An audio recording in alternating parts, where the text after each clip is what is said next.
Okay? So remember, this is kind of chiropractic thinking. Okay, now, if the patient has these things and the problems are here, then are you starting to see why it makes sense? Because this area is where the nerves that control the circulation, right? So if someone is having high blood pressure, for instance, one of the things I have to do is I have to adjust this area because this is the cluster area where the nerves that regulate the diameter of the pipes come from. So if someone is having what they're calling and feeling as asthma, but if part of it is there's a circulatory problem to the muscle, or to a circulatory problem to the arteries and the veins in that region, affecting how much mucus and all this sort of stuff, it's really important to get that working right. Okay, so that was one thing. So if you have a friend and they're having asthma types of problems, one of the first things you could do is you could actually put your hands on them and you start feeling their spine.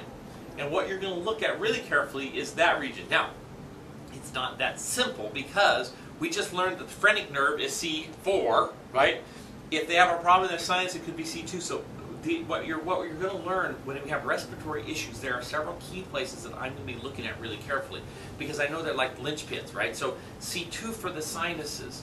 And it could be anywhere along the pathway, though, because the mucus of the membranes, the nerves branch out at about the same place that the membrane is, right? So as you move from C2 on down, then you start to C3, C4, C5. So the machines that I have test the nerve function because we want to look and see how the nerves are actually tracking it, if there's a problem, and where is it, and then are we fixing it as we go through some treatment, all right? But anyhow, so that's it. Now, where do you think the allergy and hay fever patients had problems? All right, now you're right, but here they weren't focusing mostly on that. What they found is their middle backs were more affected. All right, although on all of these cases they could have sinus problems, and my experience oftentimes they're almost always a sinus problems. All right, so I do find a lot of upper neck stuff in almost all of these cases, right? So you're absolutely right. But what they're looking for is what makes these patients different from like the asthma cases and stuff. Where are there any trends? Are there some places? They get a runny nose. Yeah, they do. More but so than but asthma. what they did, that is correct. But the question is why? It has to do with the histamine and the imbalance of the histamine that happens in this region of the spine. Okay, so this area, so the T7, T8, T9, or 10. This was where the subluxations in the kids or the people with the asthma, or sorry, where the allergies were. And you go allergies and hay fever lumped together. Why in this area? What does this area have to do with the runny noses and those types of things of the hay fever? The nerves? Yes, nerves to what? To the lungs? No, but yes, yeah, I mean, so let me put it this way. Yes, part of the lungs will get the nerve supply from that region. So that's not a wrong answer, but that's not the answer I'm looking for because the nerve system is very complex. There's a lot of overlapping stuff, right? So that was a correct answer, but it's not the answer I'm looking for because we're going to a very specific structure. What is on top of, and so if our kidneys are in this area, there's a gland that sits on top of your kidney on each side. No, The pituitary would be up in your brain. Yeah. But that's also an important gland. But Adrenal. yes, Adrenal. And this is really, so I guess when we start talking about the runny nose and the itchy eyes and things like that, you have to start thinking about this area down here. All right. And so these nerves supply the adrenal cortex. And this affects the secretion of epinephrine and norepinephrine. See, in your body, how your body regulates and keeps the histamine in check is it secretes epinephrine and norepinephrine. All right. So that, for instance, every cell in our bodies has histamine in it. Okay. When a cell is intact and the histamine is contained within it, everything is fine. But if something happens, either if that cell gets torn or something happens, this histamine will be released and it will create a histamine response. Like we've all been scraped by a thorn or something like that, and let's say you have a scratch along here. Some tissue has been damaged. What happens? You get a histamine response. So that means you'll notice some redness. There will be some raised up, that sort of thing. And so it's a natural part, and it's because every cell has histamine in it. When histamine gets released, the body goes, whoa, something bad happened to me. I've got to mount an immune response, an inflammatory response. You see, it's a very powerful chemical. Now, what happens if you have a histamine response? And I think what happens is these patients end up having either an immune or it's an overreaction to something they should not be reacting to. All right.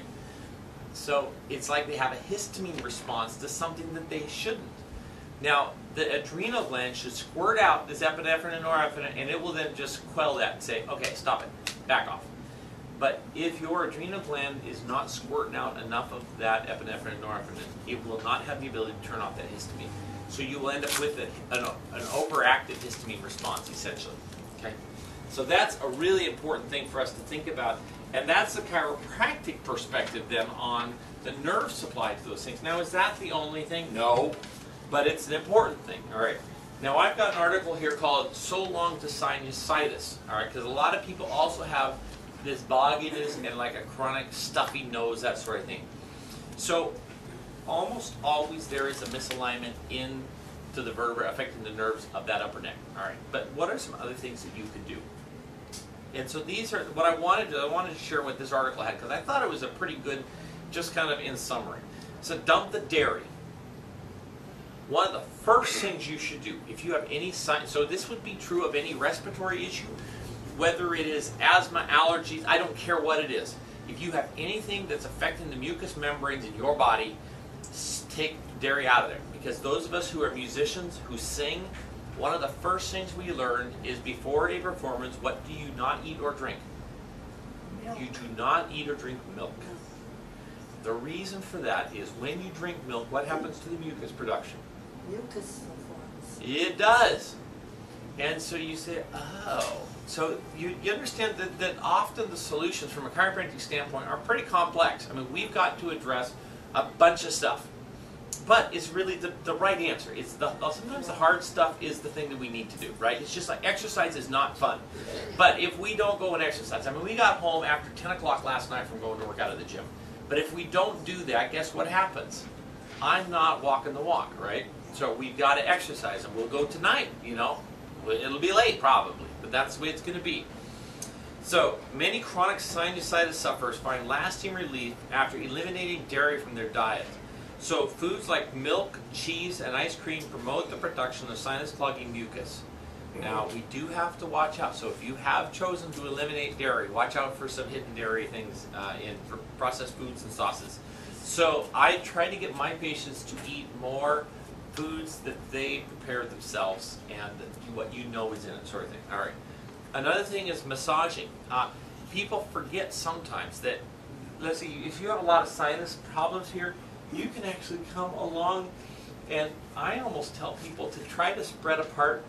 You know, like you almost spread, because when you bog them like this, there are openings where the sinuses drain, right? Well, they're kind of clogged and crusty and not working right. So you can physically take your thumb along the bone and go under this arch, under the zygomatic arch with your thumb, and you can actually, and you'll feel inside your nose. You almost, I tell you to flip your hand upside down so your thumb, like this, yeah.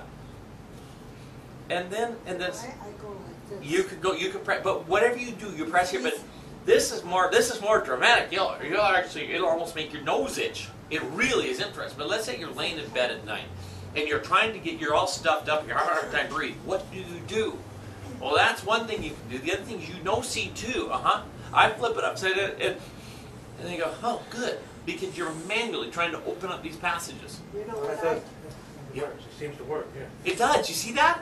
It's like cool. Now that's like you see the breathe straight. You know those things how they open. You know, and we're trying to kind of open, but the massage, it actually will take your face and expand it, get it so it can actually so everything can flow through it. Now, Well, excuse me. You know what I do? What's that? Because I have